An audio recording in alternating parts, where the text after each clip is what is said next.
Saber o que avançou, o que não avançou e o porquê não avançou. Nós vamos convidar o doutor Luiz Fernando para estar conosco aqui.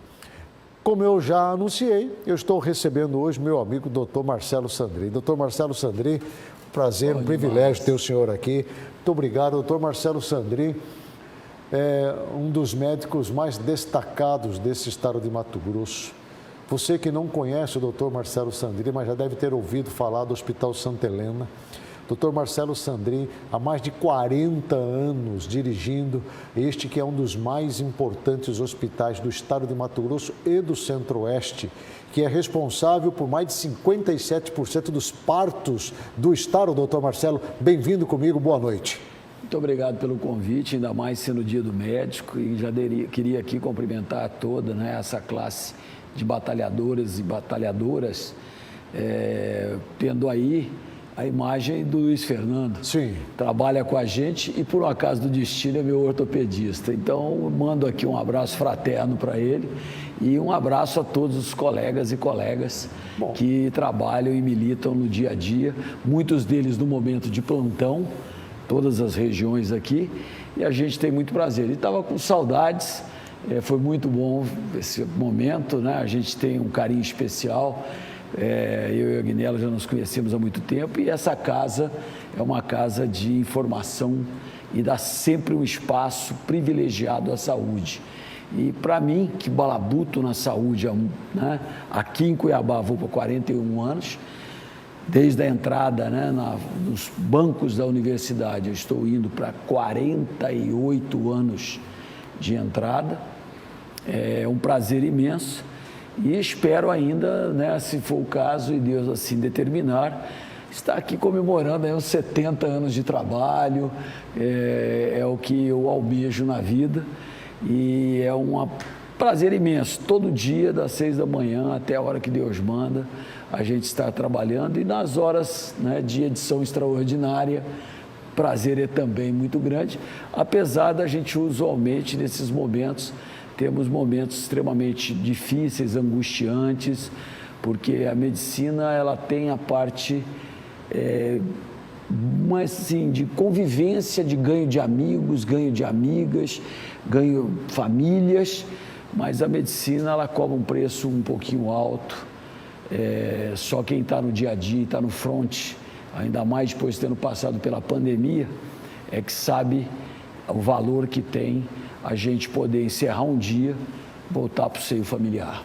Bom, esse é um dos motivos do senhor estar aqui, porque hoje o senhor está representando aqui na TV Cidade Verde todos os profissionais médicos do estado de Mato Grosso. Obrigado. Porque, sem dúvida nenhuma, nós devemos muito a estes profissionais médicos, né? Porque eu costumo dizer que os médicos, assim como enfermeiros, técnicos de enfermagem, auxiliar de enfermagem, o pessoal que trabalha na área da saúde, são verdadeiros instrumentos nas mãos de Deus para salvar vidas, né?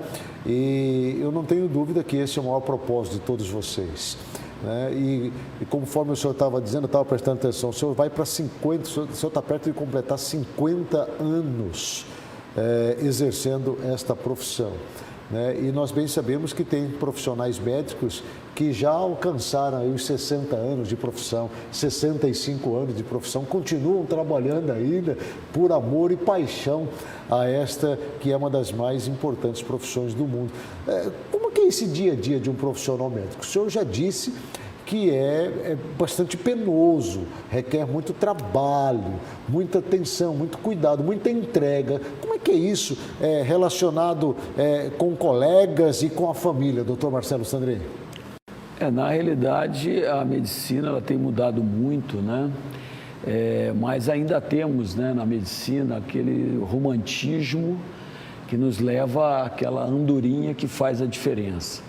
Você falou bem aí, a pandemia demonstrou muito isso, e a minha formação médica foi como clínico geral inicialmente e voltado à terapia intensiva. Eu participei dos primeiros grupos de terapia intensiva, sou um dos que ainda, né, no 6º ano, primeiro ano de residência, fundamos a primeira Sociedade Brasileira de Terapia Intensiva no Rio de Janeiro, a SOTIERG, que depois foi assumida pela gestão plena no Brasil por São Paulo, a AMIB, Associação de Terapia Intensiva, e lá nós aprendemos que as equipes são fundamentais.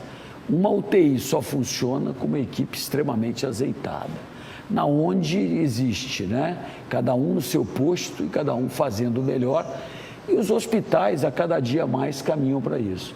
A pandemia nos trouxe, né, exatamente essa oportunidade. A pandemia aproximou a classe médica, a classe de servidores da área médica. A pandemia, ela trouxe esta, eu não vou dizer benefício, mas esta consequência, porque se falou de pandemia, mas se falou muito das questões negativas da pandemia, né? Dos problemas que a pandemia trouxe, mas a questão relacional no dia a dia, do comportamento, de todo o corpo clínico, isso teve uma mudança, por um lado positivo, de relacionamento interno?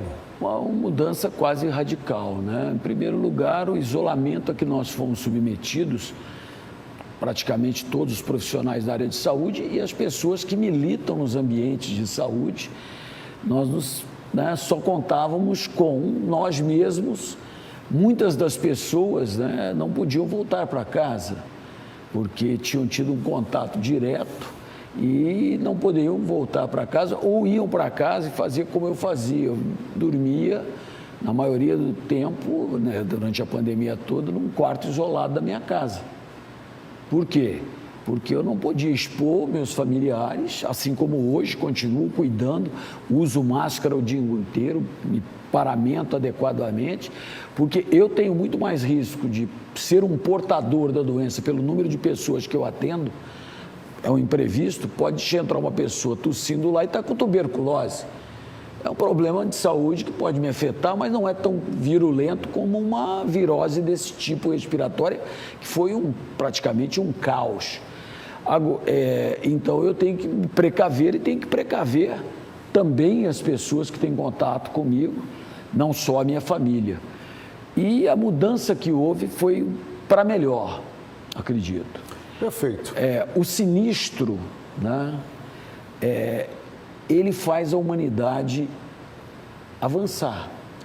Na área de saúde, as pessoas conhecessem bem a história da evolução da saúde que tem na realidade. A saúde moderna tem 100 e poucos anos, 150 anos, começou-se a chegar lá. Antes disso, nós tínhamos muito de curandeirismo, tinha muito de esforço cirúrgico. Lembremos, na guerra, né,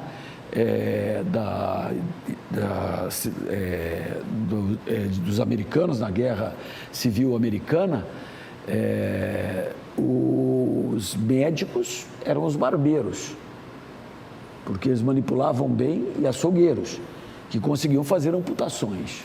Manipulavam facas e navalhas. E porque não havia uma formação. Entendi. Então, era mais do que isso. Os princípios da medicina moderna ainda existiam. Asepsia, antisepsia. E um exemplo assim claro e concreto que ficou muito em voga, né? Até grandes discussões, os respiradores artificiais. Os respiradores artificiais, eles têm uma história muito bonita para nos contar como é que evolui as coisas quando as dificuldades são grandes. Os improvisos, né? Principalmente. Exatamente. Né? Os improvisos. Tínhamos pequenos aparelhos que ajudavam em anestesias, mas os respiradores mais modernos, o primeiro deles que teve assim uma disseminação, era chamado Bird, pássaro. Era uma caixinha pequenininha, funcionava sem eletricidade, excelente, eu tenho 2 comigo até hoje, continuam funcionando, não dão trabalho nenhum, salvaram vidas aos milhões. O início deles foi na Guerra da Coreia, foi aprimorado na Guerra do Vietnã. Você vai conversando com o doutor Marcelo Sandri, você viaja na história, porque ele gosta de contar histórias lá no passado. Eu gosto. Eu até lhe interrompi para lhe fazer uma pergunta, para mim não deixar ela passar, porque hoje existe uma discussão dentro da área médica do antes e depois. né? Há quem diga que a medicina e os profissionais médicos tidos como os mais antigos são, de certo ponto, não só mais experientes, mas mais bem preparados, ou foram mais bem preparados para exercer a função, contrário do que se vê hoje, onde se atribui falhas a profissionais tidos como menos experientes, com formação mais recente. Mudou muito esse conceito do ensino da medicina de 30 anos atrás, 40 anos atrás, do seu tempo para agora, com toda essa tecnologia em voga, com toda essa informação disponível. O que melhorou e o que piorou, doutor Sandrei? Olha, é como diz o outro, o mundo segue seu caminho, não há como se escapar dessa tecnologia. Sim, ainda mais na área da medicina. Também não adianta ser saudosista. Sim. Agora, existem diferenças muito grandes e hoje no ensino médico, né, o estudante de medicina hoje é quase um autodidata. Ele recebe missões que ele tem que cumprir e apresentar a um corpo de docentes num novo tipo de abordagem. Não tem um professor ali mais presencial do dia a dia, como era antes dos laboratórios. Eu ainda peguei a época das grandes cátedras. Sim. Né? O professor Azulay, no Rio de Janeiro, ele tinha um anfiteatro que você vê em filmes de 150 anos atrás, certo, no ensino da medicina. Ficávamos de pé, uma mesa. Estive com o professor Paulo Niemeyer, filho dele está lá no Rio, foi também mais ou menos da nossa época, era o grande neurologista do Brasil. Ele fazia aulas magistrais, que a gente chama. Todo mundo num ambiente, ele trazia um doente e lá ele demonstrava claramente a doença do doente com a ação do doente. Então, existe uma diferença, né, fundamental. E esses grandes mestres, eles tinham um carinho paternal. Logicamente, eram extremamente rígidos, extremamente exigentes, mas nos levou a uma coisa que, por exemplo, eu cheguei em Cuiabá... Vocês aprendiam, só para a gente ser, vocês aprendiam mais na prática, não era com na teoria. O prazer de ter um mestre ao seu lado. Entendi. E hoje, isso o senhor vê como prejudicial, essa ausência desse mestre, desse professor que reúne os alunos ali e que, na prática, demonstra exatamente todo o ensino ali, uma vez que o senhor falou que hoje, praticamente, o aluno tem que se virar sozinho. Na realidade, é uma mudança radical no meu modo de entender e não vejo ela com bons olhos, apesar de só no futuro eu vou poder dar uma opinião melhor. Certo. Porque estamos nos tornando, né, eu não, mas uma boa parte, dependentes de tecnologia e de exames. A grande crítica que eu faço hoje à medicina é o abandono do exame físico. Ainda se colhe histórias, mas também não se dá muita conversa. Não seria isso exatamente o motivo de muitas reclamações que surgem quando o paciente chega na frente do médico, o médico só olha para o paciente, já manda ali um receituário, faz exame de tal, exame disso, ao contrário do que era antigamente, quando o médico fala, senta aqui, já pegava ali os instrumentos e já começa ali a medir pressão, a ver o batimento cardíaco, a fazer o toque ali em algumas partes para saber se estava doente. É mais ou menos isso que o senhor está querendo dizer? Existe uma ramo das coisas que é o atendimento médico ele é feito de uma história, sim, que é uma coisa muito comprida, que vem desde lá do fato de você ter nascido em... Se você nasceu em Porto Alegre, sua gama de possibilidades patológicas é bem diferente daquele que nasceu e morou em Minas Gerais. Porque em Minas Gerais existem doenças que estão lá, assim como nós temos doenças que estão aqui. Só para ver a importância de você ter mestres, eu já era formado, eu vim para Cuiabá, já estava especializado, já tinha minha titulação intensivista, vim para cá por causa disso. Também tinha, entendendo, a formação de clínica médica, já estava entrando na cardiologia e na pneumologia, que são as minhas atividades maiores hoje. Mas eu aprendi a tratar malária sentado dentro do Hospital Geral com o doutor Ataxerxes. Quem é da antiga de Cuiabá conhece esse nome prócer, de rei, Artaxerxes. Prócer da medicina cuiabana, que nos deixou. Agora, ele nem me conhecia, mas nós à noite lá na UTI, a gente estava lá, sentávamos e ele não era professor catedrático de universidade, mas era um grande mestre. Ele nos ensinou, eu e a outros que vieram à época, como tratar bem uma malária. E isso não tem preço. Não tem tecnologia. Mais do que isso, eu nunca vou esquecer da figura paterna dele. Entendi.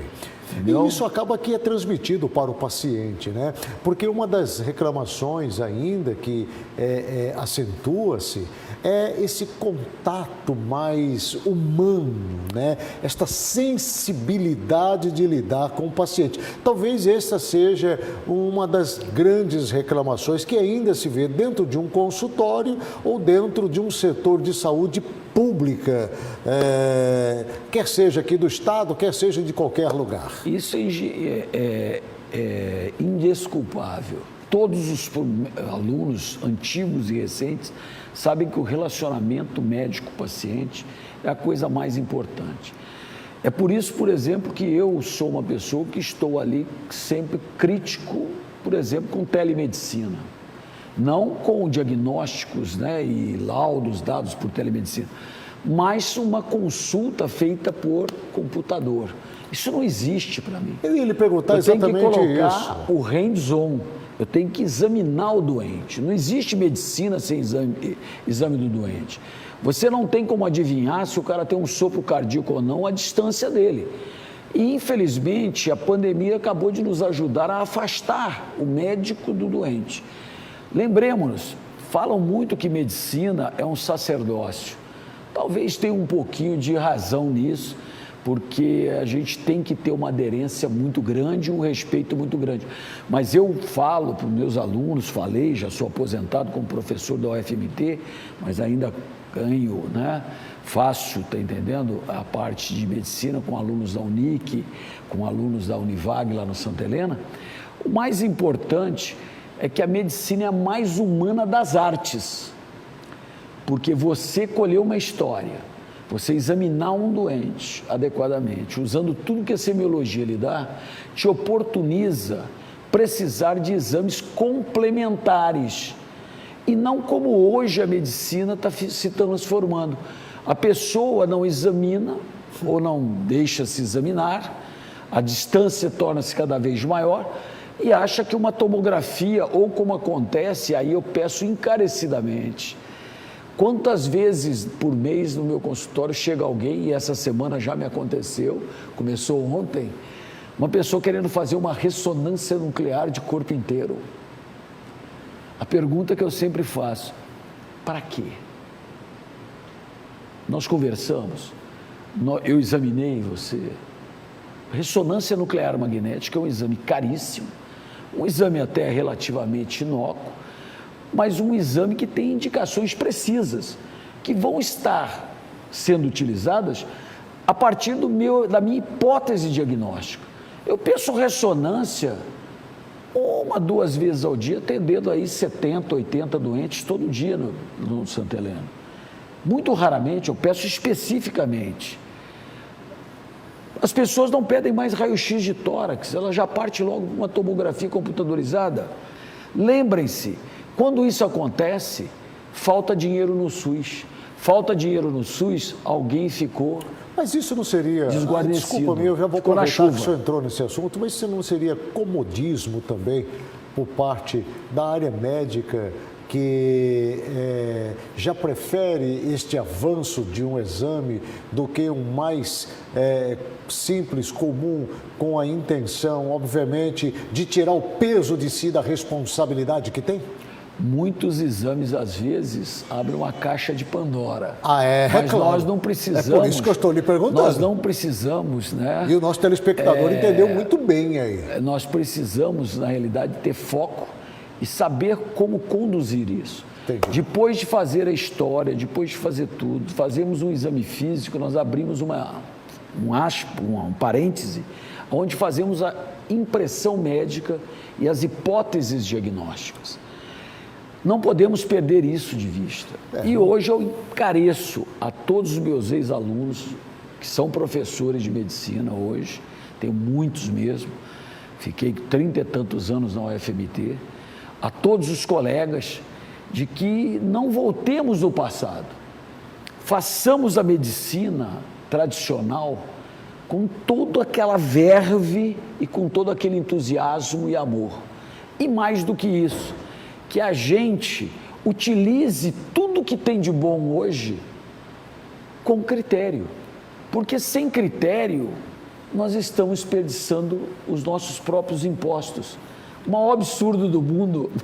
Aí ele já é outro assunto que o doutor Marcelo Sandrin gosta. Mas, doutor Marcelo Sandrin, são 20 horas e 11 minutos. Que pena. Olha, eu fiz questão de convidá-lo aqui e, mais uma vez, mostrar para Mato Grosso, né, um bom exemplo de um profissional médico. Eu quero só me despedir dessa entrevista mostrando uma mensagem que chegou agora para nós aqui. Se puder mostrar essa mensagem, por gentileza. Foram várias mensagens, o Agnello. São várias, né, mensagens. Mas separamos uma aqui que diz o seguinte, é a Silbene, lá do Distrito da Guia. Ela tem diz como o seguinte, mostrar essa mensagem aí? Tem, coloca na tela aí, por gentileza. Vê se dá para colocar essa mensagem. Primeiro ela colocou a foto do Flamengo, que vai ser campeão amanhã, né? Tá ela bom, falou aqui... Não estraga a entrevista, não. Tá? Traz logo a mensagem. Coloca aí. aqui, por favor, Juscelio, pelo computador. Do computador. Pode colocar aqui a mensagem pelo computador. Coloca para mim essa mensagem. Boa noite. Silbene, Distrito da Guia, ela diz: amo o Dr. Marcelo, eu tive hepatite e ele me salvou. Inclusive, tirou até o vírus de mim. Até hoje faço exames e não consta mais nada. É a Silbene, Distrito da Guia, uma pequena homenagem ao senhor. Como tem outras mensagens várias... que eu estou vendo ali, parabéns para esse médico Marcelo. Isso. Né? Tem outra mensagem aí, coloca aí para mim, tá mais em cima um pouquinho. Aí não, baixa aí. Aí, abaixa, não, ali, em cima, abaixo da Silbene aí. Aí, essa daí. Essa daí. Como é que tá aí? Boa noite, o melhor médico Marcelo, que cuidou do meu avô. Parabéns para esse médico Marcelo, que cuidou e ainda cuida da minha família. Eu não disse o nome dele. Doutor Marcelo Sandrin, muito obrigado pela sua presença nesse dia 18 de outubro. Eu quero que o senhor receba, de uma forma simples, através dessa mensagem, todo o nosso carinho, meu carinho pessoal pelo senhor, carinho da minha família, de todos os que compõem o Grupo TV Cidade Verde, que também tem um carinho especial pelo senhor. Né? E Mato Grosso, que ele conhece, o Hospital Santa Helena, mais de 40 anos, família do Hermes também, né, Hermes? Minha mãe trabalhou na casa do doutor, minha mãe foi cozinheira na casa do doutor Marcelo. Então, quer dizer, muito boa. Quem não tem uma história com o doutor Marcelo Sandrin aqui no estado de Mato Grosso? E a minha falecida irmã Hélida trabalhou na clínica dele por anos e aí foi embora para Goiás e lá, infelizmente, faleceu de pancreatite aguda. Grande pessoa. Então, Marcelo, que Deus te abençoe, viu? Que Deus te proteja, te guarde, te dê muita saúde, que eu quero vê-lo ainda trabalhando muito, salvando muitas vidas, ajudando muitas pessoas, como o senhor faz. Atende muitas pessoas carentes, né? É de uma bondade, de uma generosidade do doutor Marcelo, que é um negócio incrível. Incrível. Muito obrigado, viu, doutor? Obrigado. Não é à toa que o senhor está há mais de 40 anos dirigindo o mais importante hospital de maternidade do estado de Mato Grosso, que é o Santa Helena. Quantas crianças nasceram hoje, doutor? Bem, a gente não marca todo dia, mas hoje deve ter sido umas 30 e poucas, porque pela manhã meu filho já tinha segurado umas 20 partos, os 20 nenéns só pela manhã. O recorde lá são 47 nascidos no mesmo dia. Que coisa extraordinária. Muito obrigado, viu? Que Deus te abençoe. Eu agradeço muito e quero deixar aqui só um recado mesmo. Eu quero agradecer ao Mato Grosso a oportunidade de estar aqui, a população, né, da nossa Cuiabá, da Várzea Grande, todos os lugares, e pedir que colaborem com a área médica, colaborem com a assistência médica com o melhor possível. E tem um lema que as pessoas acham às vezes até um pouco piegas. Eu escolhi ser médico. Eu só sirvo para uma coisa, para servir. Se eu não servir para servir, eu sirvo para quê, Agnello? Eu não sirvo para nada. Verdade. Um abraço a todos. Muito obrigado. Eu vou para um rápido intervalo comercial, deixando essa reflexão para todos nós, não só para os médicos e profissionais da área da saúde, mas para todos os seres humanos. Servir. Este sempre será o maior de todos os princípios a serem exercidos e a maior missão também. Servir. Volto já.